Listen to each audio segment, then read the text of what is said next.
Hello, my name is Aaron Harris. I am a wisdom and motivational speaker. I am also a recording artist, musician, and producer. So you may recognize me from some of my latest projects, such as T.S.C. or Love Letters to My Wife. One of my singles from both of those albums would be So Far From Home and also When It's Over and Loving You. So today I thought that it was important for me to talk about my next project that I am working on, which is called The Marathon. Now, I've been working on this project for about 8 months or maybe even longer at this point.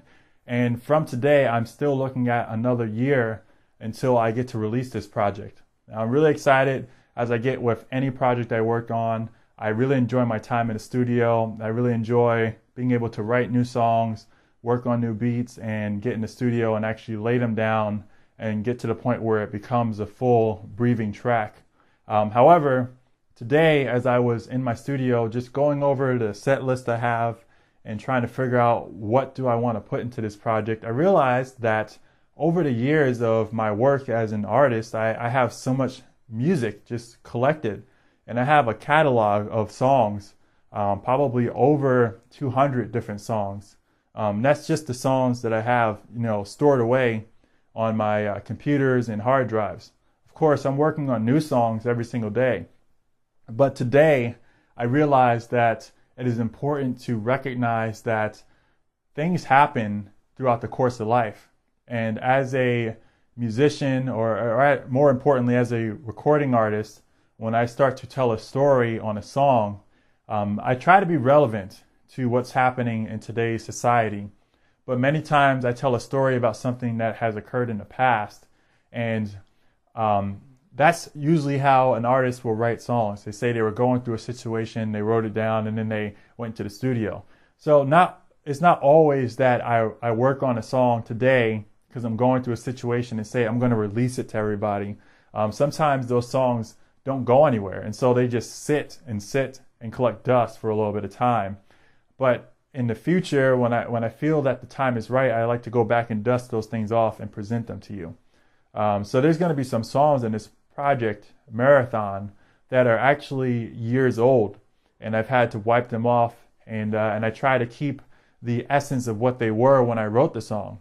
But it's really exciting for me because it's almost as if not only do I get to present information to you as I'm going through it, as is the case with a lot of my songs I write, but I also get to present songs to you that have a message that is tested and tried. Obviously, if I wrote this song 5 years ago and I'm going to put it on an album that I'm releasing next year, I have studied the lyrics, I have revisited the ideas, and I've listened to the storyline and gotten a feel for the vibes, and I said that this is something that is good to share with the world.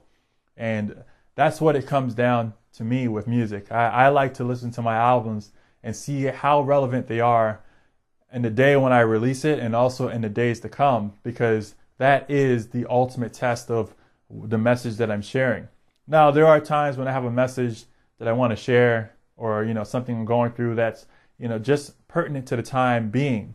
But me, with trying to look at things from the viewpoint of wisdom, I try to focus on those things that are going to stay with us for time to come.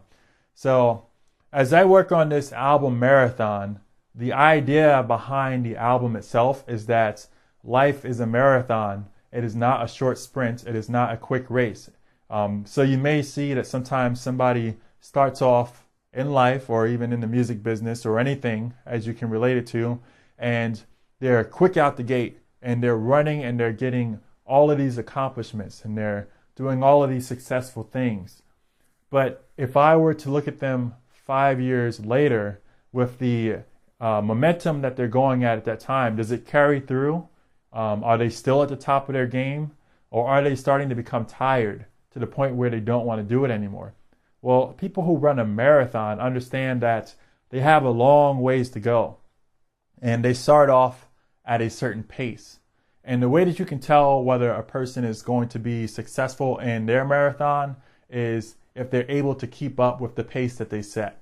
So as an artist and as a person in general in my life, I've set a pace of things as I move forward. And this project is to bring recognition of that. When I started off, I wasn't trying to drop mixtapes every single day. I wasn't trying to get involved in every single music scene in the local community. I wasn't trying to make it big. I was simply trying to set the foundation for what I'm doing with my life, the purpose that I have. And as I started to release more albums, sometimes I focus on one aspect of the music creation process and the message, and other times I focus on something else. For example, with my first album, Heed This Warning, I focused on what is the message that I want to share with people, not just people in general, but the people who are closest to me, my friends. And that's where I set down the foundation that this is all about God.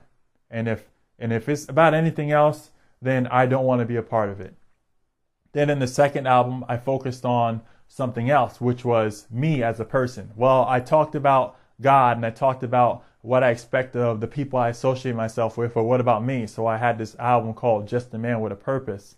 And then moving forward, I had the love letters to my wife because I was concerned about the future. And, being in the rap genre, a lot of times there's so much focus on the negative qualities of life, meaning people are talking about murder, people are talking about hate, people are talking about envy and pride, and worst of all, they're talking about treating other people with disrespect. Most specifically, it's women, but sometimes it does happen to be other men. So I wanted to focus on that piece of it and say, this is what I'm establishing. With the second coming, I wanted to say, you know what, I started this some years ago, and the message was that I had a mixtape, and the message was that God offers us salvation, whether we choose to accept it or not. And someday, Jesus Christ has promised that he will return.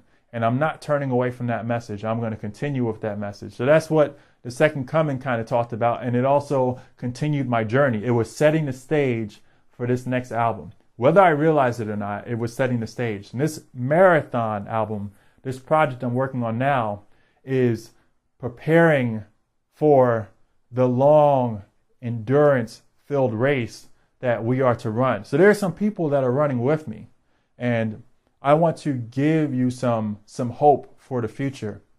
And I want to take you back and see where we've come from. Not just me personally, but us. Because as I talk about stories from my past, you also can think about stories from your past. And I want you to think that if it were not for the glory of God, then where would we be today? And as we start to look forward to what is to come, there's blessings that are coming our way. But first, we must stay in tune to God. So the marathon project I'm working on, that's how I like to see this. And I think it's very interesting that, I just was sitting in the studio realizing that half of the album is already done. It's just about me sitting down, talking to God and figuring out, trying to compare yesterday to today and type in some sort of a vision for where we're going with our lives. So learn with me as we look through these albums. And I know I'm sorry that I only have 2 of my albums available online. I'm working on that for you. I'm hoping that I can release them before the marathon project is actually released. But if you're truly interested in hearing those albums, just reach out to me. I'll make sure you get a copy of what I have. It's just that I'm really trying to prepare them so that way they're up to the same sonic quality as the albums I produced thus far. So thanks you for tuning in. Once again, my name is Aaron Harris, and I hope that I've given you something worthwhile that you can take into account for your life and be blessed with it.